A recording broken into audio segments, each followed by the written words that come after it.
Bem, com muito prazer recebendo no meu canal o senador Rogério Carvalho, Sergipe. Tive só uma vez, viu, senador, muito correndo em Sergipe, 1997, centenário da Guerra de Canudos, o final da Guerra de Canudos, minha tese de doutorado é sobre isso.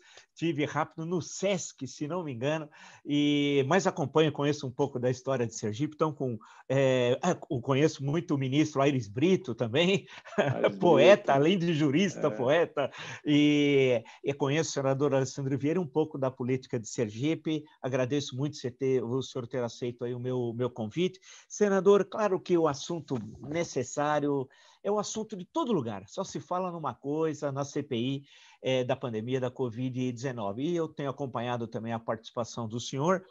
Como é que o senhor avalia até o momento os trabalhos da CPI? E obrigado por ter aceito o meu convite. Obrigado, Marco Antônio Villa. É uma satisfação estar com você. Primeiro que nessas 4 semanas agora, né, nós conseguimos trazer para a CPI pessoas da mais alta importância e das mais altas patentes da saúde no Brasil. E o que parece é que essas pessoas, mesmo sendo os detentores das maiores patentes da direção do Ministério da Saúde, elas tinham nenhuma ou quase nenhuma força para definir o funcionamento do Ministério no combate à pandemia, na condução do país na maior crise sanitária da nossa história. Se você pegar o caso do Mandetta, quando ele começa a se empoderar, o presidente o exonera. O Taixe, no momento em que começou a tomar pé e a se posicionar do lado da ciência, ele foi exonerado. Aí vem o Pazuello, que assume o papel de ajudante de ordens do presidente, e a gente tem uma tragédia de quase 300.000 pessoas mortas neste período, e ele disse que o presidente, ao longo deste período, não interferiu no ministério, de que ele tinha total autonomia, mas o presidente fez o que quis, como quis, e conduziu o país a tal imunidade naturalmente adquirida, a imunidade de rebanho. Foi isso que o presidente Bolsonaro fez, e fez com o apoio e com a operação de um general do Exército que, ao meu ver, envergonha a instituição Exército Brasileiro. Senador, a semana passada, quarta e quinta, teve o depoimento do ex-ministro Eduardo Pazuello. A avaliação que fizeram, até brincaram comigo na quinta-feira à noite, antes de eu participar do Jornal da Cultura, dizendo, você é o único que está dizendo que foi um desastre o depoimento do Pazuello, porque está todo mundo dizendo que ele deu um show. Eu falo, olha, não é bem assim, ele falou uma série de mentiras, e isso vai ter uma série de consequências. Essas análises, muito no calor da hora, costumam escorregar. Bem, a sequência, nós vimos todo mundo indignado já na sexta-feira, com todos os fatos, as checagens das informações, e depois o episódio agora do último domingo, no Rio de Janeiro, foi uma verdadeira tragédia, um tapa na cara dos brasileiros, dos senadores, da instituição Senado e da CPI. Como é que o senhor avaliou a participação de um general da ativa naquela passeata da morte ontem no Rio de Janeiro? Primeiro, eu queria fazer essa pergunta a todos os militares, todos os generais, todos os comandantes das Forças Armadas brasileiras. O que eles acham de um general da ativa que está para servir ao Brasil, à sociedade brasileira, ao Estado brasileiro, ao povo brasileiro, está numa atividade política como a de ontem? Essa é uma questão que a gente precisa formular ao Exército Brasileiro.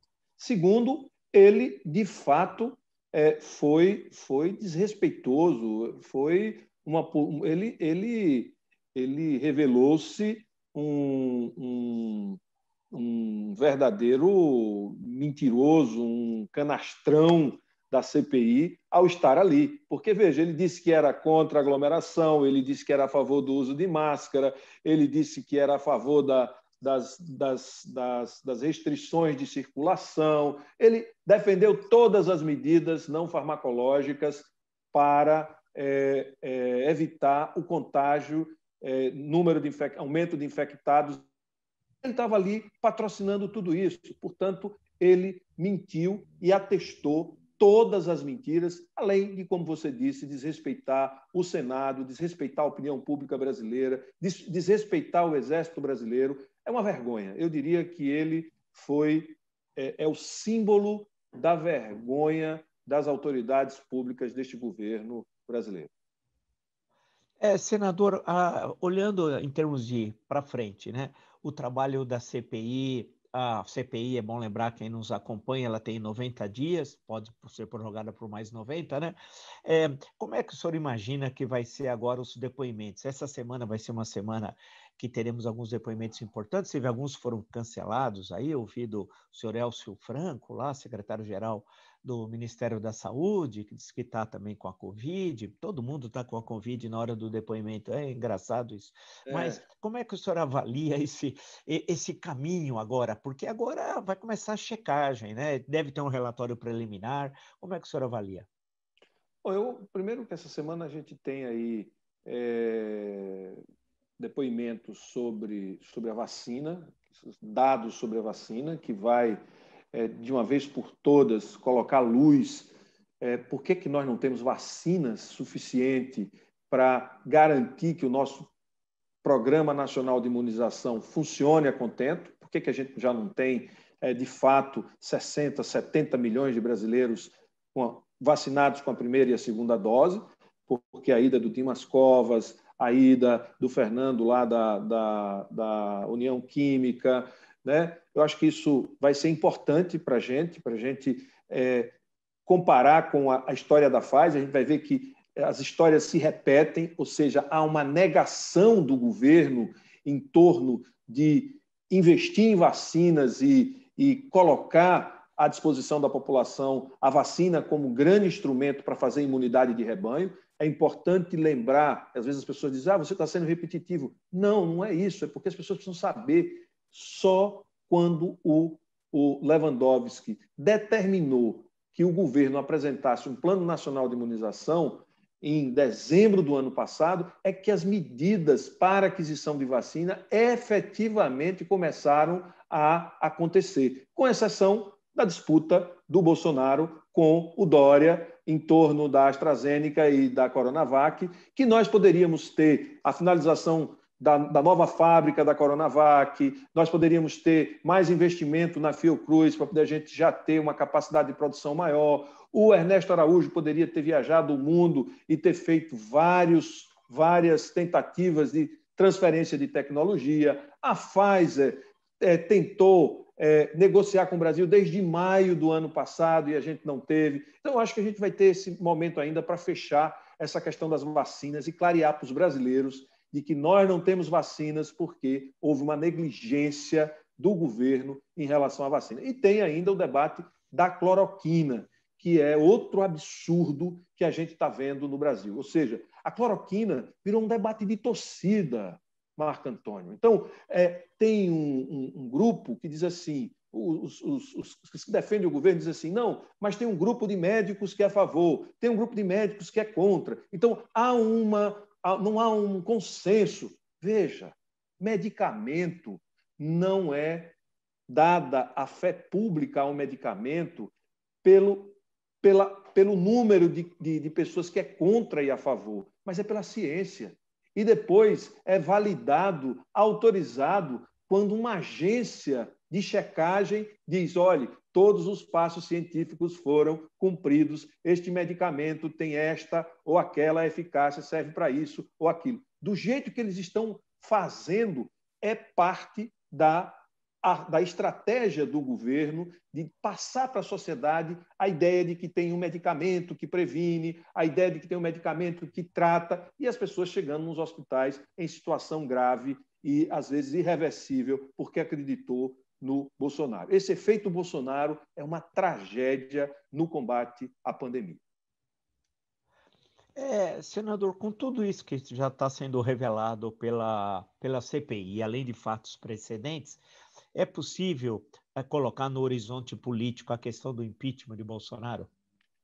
Eu acho que sim, mas você sabe que o impeachment, né, Vila, tem outros elementos. É preciso que. E o Bolsonaro está trabalhando para evitar isso. Ele está. Essas aglomerações que ele tem feito, esses movimentos que ele tem feito, é para reativar e manter aí seus 20, 25% de apoio dessa base mais radicalizada dele, para evitar que ele sofra um processo de impeachment e ele vai utilizar todos os recursos do governo federal para manter uma base que dê sustentação a ele até o fim do governo, comprando, inclusive, a posição de vários parlamentares para votar contra e evitar até que seja aberto o processo de julgamento, quer dizer, a abertura de um processo de impeachment, porque a Câmara só faz isso, mas ele vai comprar essa posição de não deixar abrir o processo de impeachment, certo? Ainda que todos os elementos que a gente já tem e que nós vamos ter justificassem ou justifique um processo de impeachment, sem sombra de dúvida, porque são quase 450 mil mortos. Países grandes que adotaram medidas de isolamento, que adotaram medidas de prevenção, objetivamente, não tiveram a mesma quantidade de mortos proporcionalmente que o Brasil está tendo, e isso decorre do efeito Bolsonaro. Onde Bolsonaro foi mais votado é onde morre mais pessoas. Então, essa relação e essa associação, somado à forma como ele se conduz, à forma pública como ele atua, é mais do que suficiente. E os dados e os fatos e tudo que está sendo levantado de informação tem elemento suficiente para a abertura de um processo de impedimento do presidente. A questão é política.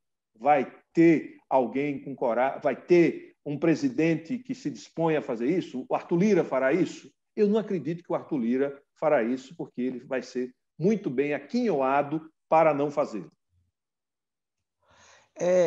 Senador, houve uma denúncia do jornal Estado de São Paulo, e fundamentado, né, com documentos do orçamento secreto, e falando muito da Codevasp, e o Vale do São Francisco chegou até o Amapá, quer dizer, o rio Iapoque faz agora parte do Vale do São Francisco, é uma geografia sui generis do bolsonarismo.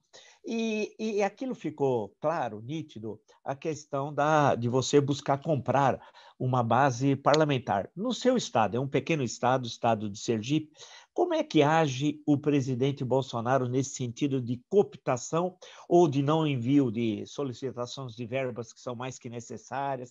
Como é que é essa relação, concretamente, do presidente da República e o seu estado?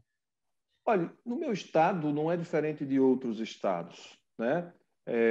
Vai depender muito da posição do parlamentar. Eu era líder de um partido, tinha uma relação muito boa com o presidente do Senado e, obviamente, no final do ano, eu consegui colocar recursos na Codevasf, certo? Para pavimentação, etc. Mas isso não tem nenhuma relação objetiva com apoio ao Bolsonaro. E, veja, para mim foi liberado no dia 31 de dezembro, às 23, quase à meia-noite, ou seja, que era para eu não ter o dinheiro liberado. A sorte é que eu consegui, com a Codevasf aqui, liberar. Mas todos os parlamentares da base do governo têm isso com folga, né? Ou seja, aqueles que não são da base, que têm a possibilidade de liberar algum recurso, quando conseguem, é da forma que eu consegui no último minuto do segundo tempo, por uma sorte quase divina, poder ter recursos extra emendas, ou seja, um recurso extra de saldo de final de ano que sobra lá dos ministérios. Mas, na prática, o governo usa deste recurso para manter cativa a sua base de apoio no Congresso Nacional. Como é que é no seu estado a Covid-19? O que aconteceu? Como é que foi esse processo? E como está sendo? Aqui no meu estado, eu vi um dado que é um dado assustador, né? Em termos per capita, a nossa situação é uma situação muito complicada. A sorte é que a gente tem um sistema de saúde que foi capaz de atender e não ter perdas de vida em quantidade por desassistência. Mas o número de infectados, proporcionalmente, foi um número muito elevado.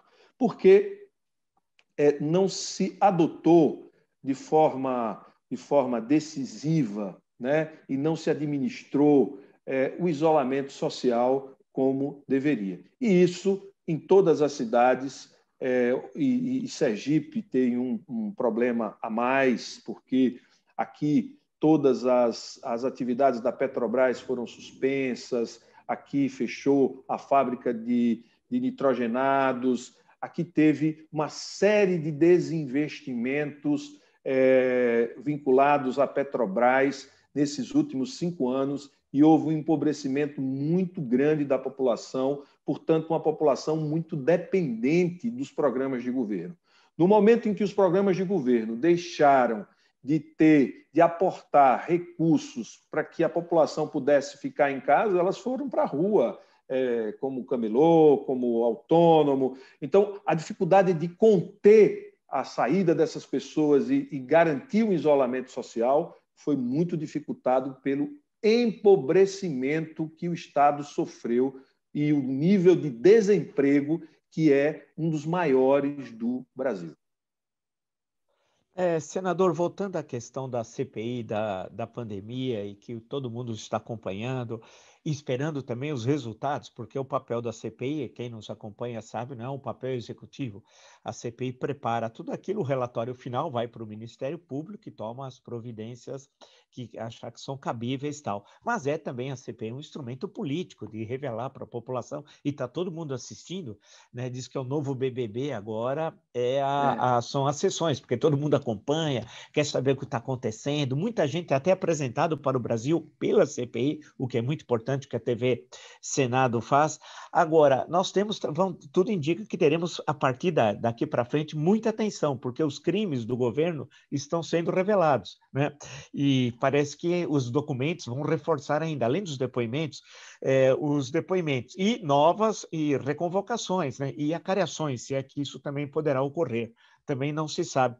Para a gente fechar a nossa conversa, senador, quais são, então, na sua opinião, qual é o que o senhor considera que vai ser o objetivo central? Como é que deve terminar toda essa história com essas revelações? O senhor acha que vai ser um passo à frente? Ou é só, como dizem alguns, um teatro político? Eu acho que são todas as coisas ao mesmo tempo.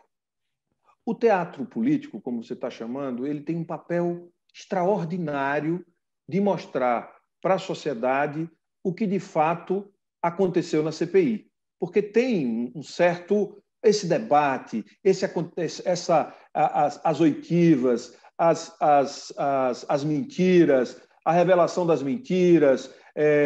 Isso tem uma importância, porque vai mostrando ao longo do tempo de que o governo não conduziu o combate à pandemia como deveria. Agora, a CPI tem que finalizar com 2 grandes resultados. Apontar os crimes contra a saúde pública e responsáveis ou pessoas que possam ser responsabilizadas pelo crime contra a saúde pública e apontar, na minha opinião, o crime contra a vida, ou seja, quantas pessoas morreram que poderiam não ter morrido? Quantas mortes evitáveis nós tivemos? Quem são os responsáveis por essas mortes evitáveis? A atuação do governo no crime de responsabilidade contra a saúde pública Foi um crime doloso? Foi um crime culposo? Esse crime contra a vida é doloso? É culposo? Eu acho que essas questões elas precisam, ao final, ficar mais claro para que a gente tenha um produto claro a entregar para o Ministério Público e o Ministério Público poder ir atrás dos grandes responsáveis por essa tragédia sanitária que a gente vive no Brasil. Senador Rogério Carvalho, olha, muito obrigado por essa entrevista. Acho que todo o Brasil também está acompanhando, acompanha também a participação do senhor na CPI e em outros trabalhos do Senado, tendo em vista esse momento dramático que nós vivemos, sem nenhum exagero. Acho que é a situação mais complexa da história do Brasil republicano, porque você tem várias crises ao mesmo tempo, a crise econômica, a crise sanitária, há uma crise social, os que passam fome são milhões, e há uma crise política também, né? Então Uma é um crise momento muito institucional, difícil. uma crise da nossa Institucional. democracia, uma crise Exato. social, uma crise sanitária, um, uma, um, uma crise econômica. E, olha, me permita, Claro. nós perdemos o foco. O mundo caminha, depois da pandemia, para uma redefinição do papel do Estado. Nem o Estado, não é o Estado produtor, mas é o Estado que planeja, o Estado que olha para o futuro, como os Estados Unidos está fazendo. Tem uma revisão do papel do Estado no mundo. E nós estamos olhando para um Estado da década de 80, o Estado que não planeja, que o mercado resolve tudo. Não é possível. E agora nós estamos vendo, faltou, Vila, faltou máscara, faltou material de proteção individual, e a gente tem aqui uma indústria química magnífica e a gente não estava produzindo nada, tudo tinha que vir da China. Tudo! Olhe, hoje, remédio, 60% dos fármacos do mundo são produzidos ou na China ou na Índia. Como é que pode? Essa crise revela a fragilidade dos estados nacionais. Então, a gente precisa se reorganizar, repensar, sabe? É preciso que os polos se aproximem e que a gente reconstrua um projeto de sociedade, de um país mais civilizado. Acho que a gente precisa apostar num processo civilizatório mais includente, mais amplo e mais largo possível para a gente ter um país e uma nação includente e decente. Legal, senador. Muito obrigado e até a próxima, então. Obrigado a você, Vila. Um abraço. Valeu.